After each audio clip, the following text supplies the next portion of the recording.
우리가 아무리 열심히 칫솔질을 해도 칫솔이 닿지 않는 부분이 있습니다. 어디냐면 바로 치아와 치아 사이입니다. 칫솔모는 생각보다 굵기 때문에 이 사이사이 플라그, 음식물 찌꺼기가 남아있는 경우가 많습니다. 보통 칫솔질을 하는 주된 목적은 치아와 잇몸 사이에 있는 치태를 제거하는 것이기 때문에 치아 사이의 음식물을 제거하는 것은 어려울 수 있습니다. 따라서 칫솔질만 잘한다고 충치가 생기지 않는 것은 절대 아닙니다. 네, 안녕하세요. 치과 알려주는 남자입니다. 오늘은 많은 분들이 정말 많이 물어보시는 질문, 치실을 꼭 써야 하나요? 칫솔질만 잘하면 되는 거 아닌가요? 에 대해서 오늘 이 궁금증을 풀어드릴게요. 우리가 아무리 열심히 칫솔질을 해도 칫솔이 닿지 않는 부분이 있습니다. 어디냐면 바로 치아와 치아 사이입니다. 칫솔모는 생각보다 굵기 때문에 이 사이사이 플라그, 음식물 찌꺼기가 남아있는 경우가 많습니다. 보통 칫솔질을 하는 주된 목적은 치아와 잇몸 사이에 있는 치태를 제거하는 것이기 때문에 치아 사이의 음식물을 제거하는 것은 어려울 수 있습니다. 따라서 칫솔질만 잘한다고 충치가 생기지 않는 것은 절대 아닙니다. 특히 치아 사이에 있는 치태는 인전면 우식을 일으키는 주된 원인이 되는데요. 때문에 양치를 열심히 하는 분들에게도 충치가 생길 수도 있습니다.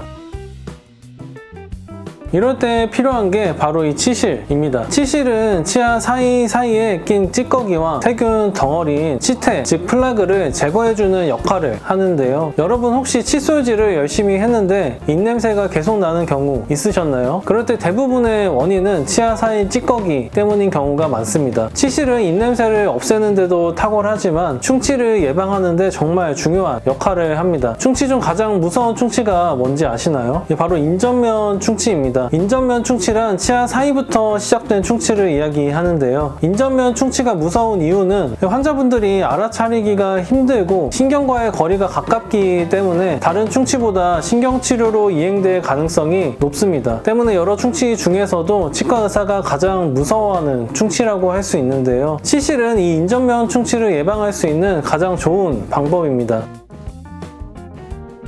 치실을 안 쓰면 어떤 문제가 생길까요? 첫 번째, 충치가 생길 수 있습니다. 치아 사이 충치는 겉으로 안 보여서 늦게 발견이 되는 편인데요. 아까 말씀드렸다시피 이 치아 사이 충치는 칫솔질로 예방이 되지 않습니다. 칫솔질로는 치아 사이 치태가 닦이지 않기 때문에 치실로 꼭 닦아주셔야 치아 사이 충치를 예방할 수 있습니다. 둘째로 잇몸병이 생길 수 있는데요. 치아 사이에 세균이 쌓이면 잇몸에 염증이 생기고 피도 날 수 있습니다. 치아 사이 음식물은 잇몸 질환을 유발하기도 하는데요. 치태가 쌓이면 잇몸 질환을 일으키는 세균이 번식하고 이는 잇몸이 붓고 피가 나게 만듭니다. 잇몸병의 초기 증상이 바로 피가 나고 붓는 것인데요. 이 초기에 잇몸병을 잡지 못한다면 심각한 문제를 일으킬 수도 있습니다. 잇몸 질환이 심하게 진행된 경우에는 치아가 흔들려서 발치를 해야 하는 경우도 종종 일어나곤 합니다. 이 세 번째로는 입냄새가 생길 수 있는데요. 입에서 음식물 썩은 냄새가 난다면 생각만 해도 무서우시죠? 입냄새를 이유로 치과에 내원하시는 환자분들 대부분은 사실 치아 사이에 음식물이 빠져나오지 못하기 때문인 경우가 많습니다. 환자분들에게 치실을 해주면 음식물이 빠져나오고 입냄새가 사라지곤 하는데요. 만약 입냄새가 난다고 생각이 되신다면 가장 먼저 해야 할 일은 치실을 해보는 것입니다.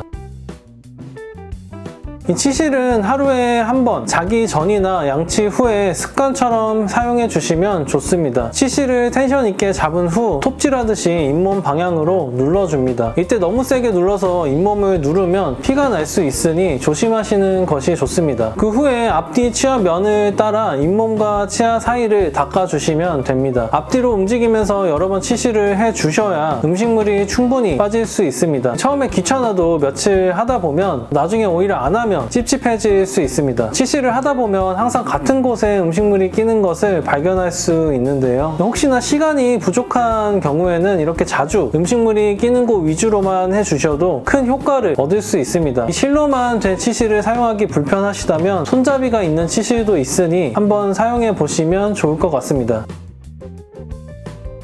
칫솔질만으로는 치아가 100% 깨끗해지지는 않습니다. 치아 건강 오래오래 지키고 싶다면 치실 사용은 선택이 아니라 필수입니다. 오늘 영상이 도움이 되셨다면 좋겠습니다. 궁금한 치과 질문이 있으시면 댓글로 남겨주세요. 그럼 저는 다음에 더 좋은 정보로 찾아오겠습니다. 감사합니다.